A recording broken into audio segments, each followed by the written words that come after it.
প্রিয় দর্শক আসসালামু আলাইকুম। আশা করি সবাই ভালো আছেন। তো ভিডিওটি শুরু করা যাক। অনেকে বলে মেয়েরা চার দেয়ালে বন্দি জীবন। তো আমার কাছে বন্ধুরা একদমই তা মনে হয় না। আমার মতো নিজের মতো করে ভালো লাগা, সময় কাটানো আমি নিজে খুঁজে নিয়েছি।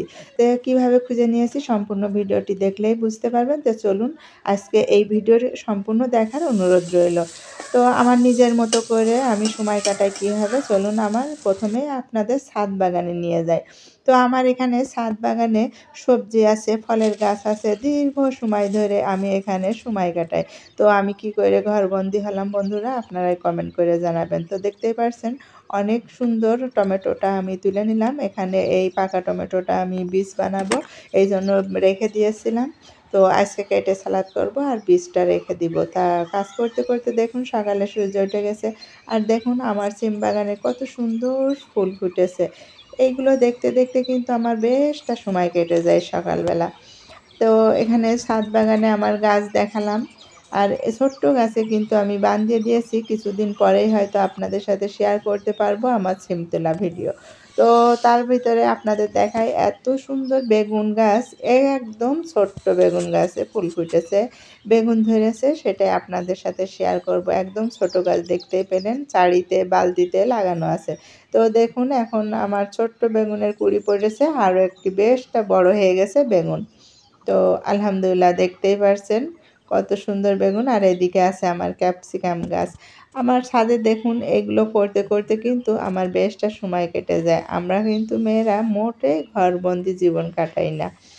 তো এর মাঝে আছে আমার ছাদ বাগানে সময় এইভাবে কাটালে অনেকের সাথে ভিডিও শেয়ার করি যাতে অনেক মা বোনরা এইভাবে সময় কাটাতে পারেন। আমার ধুনের গাছগুলো দেখুন কতটা সুন্দর, তাই না? আর এদিকে আছে আমার লতি কচু, লতি ধরবে, আর এদিকে আছে মুখে কচুর বাগান।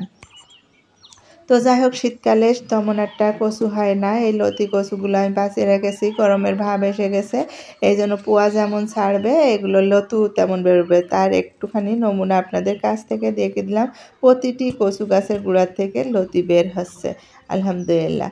তো আরও আছে আমার ছাদ বাগানে 4 রকম কচু গাছ আছে। সাদা মানকি কচুর গাছ, কালো মানকি কচুর গাছ, তারপরে আরও একটি কী কচু নাম জানি না, হয়তো অনেকেই দেখলে হয়তো চিনবে। আর এদিকে আমি পালং শাক তুলে নিচ্ছি দুপুরে রান্না করার জন্য। এদিকে আমি লাউ শাকও 2-1 পিস কেটে নিব একসাথে করে। আমি এই তো কুটে বেছে রান্নায় চলে এসেছি। এখানে আমি চাল কুমড়ো আর মাসকলাইর বড়ি দিয়ে রান্না করব।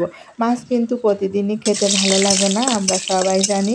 তবুও মাছের তরকারি আছে, শিং মাছের তরকারি আজ হবে একটা।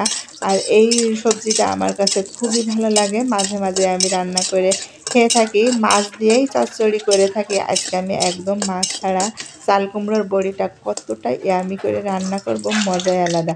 ঠিক ভাজা হয়ে যাবে এরকম হলে, ব্রাউন কালার হলে আমি আদা রসুনের পেস্ট দিয়ে দিলাম।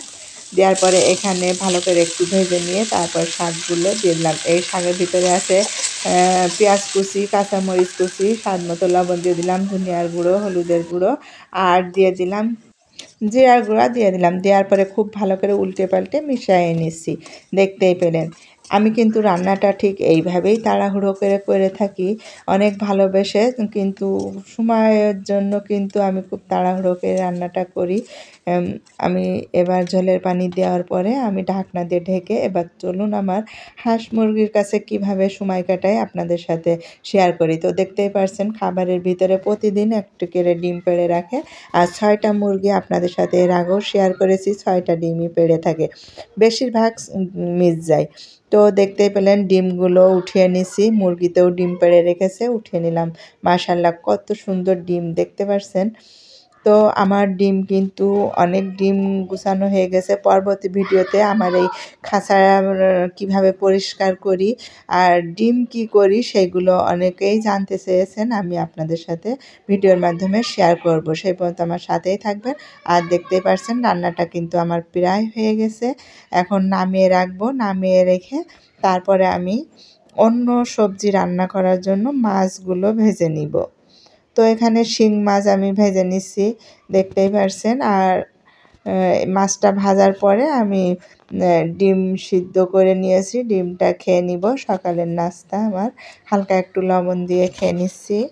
তো বন্ধুরা, হাঁস মুরগি পুষলে আমাদের নিজেদের চাহিদা মেটানো যায়, আর খাওয়ার চাহিদাটা আর কি, আর সময়টা খুব ভালো কাটে, আর ডিমগুলো কিন্তু অনেক গুছিয়ে বিক্রি করতে পারি আমরা।